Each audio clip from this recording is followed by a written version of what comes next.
مسجد کے اندر آپ تشریف فرمائے ہیں. اس مسجد کے چھت کو، اس کے در و دیوار کو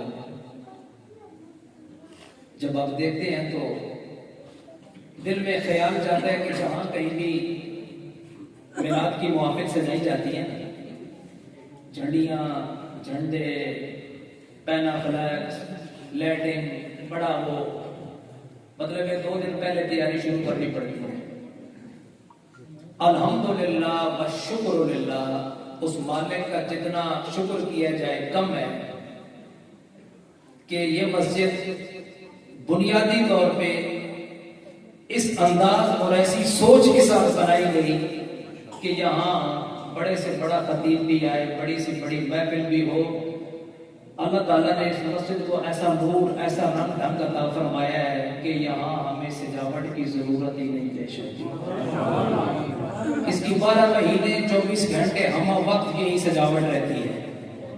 اور الحمدللہ والشکر للہ، یہ اس خلوص نیت کے ساتھ اس کی تعمیر کی گئی، اس خلوص نیت کے ساتھ تعمیر کی گئی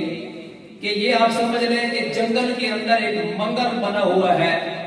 آنے والے لوگ جب باہر سے میرے دوست احباب مہمان یہاں تشریف لاتے ہیں تو ایک بار ان کی آنکھیں بھری ہیں ایڈیسون نے کسی بنائی. اس کی وجہ یہ ہے کہ دائیں بائیں دیکھنے میں سارے غریب لوگ نظر آتے ہیں. آبادی میں اکثریت غریب غربا لوگوں کی ہے، لیکن اتنے غریب غربا لوگوں کے آبادی کے اندر اتنی خوبصورت مسجد بنانا ثابت یہ ہوا کہ دائیں بائیں والے سارے کے سارے صاحب ایمان ہیں،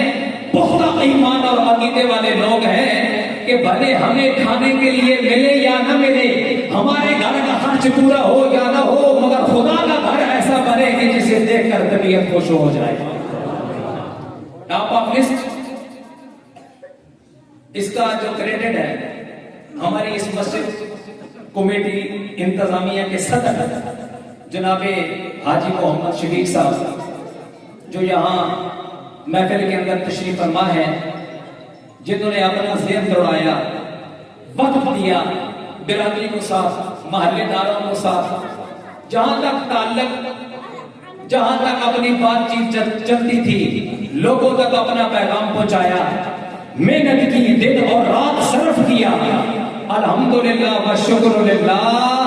کہ حاجی صاحب نے مسجد بنائی بھی ہے، بنوائی بھی ہے، محنت بھی کی ہے، اور پھر اللہ تعالیٰ نے یہ اعزاز بھی عطا فرمایا ہے کہ اس کی آبادی کو اپنی آنکھوں کے سامنے دیکھ رہے ہیں. اللہ تعالیٰ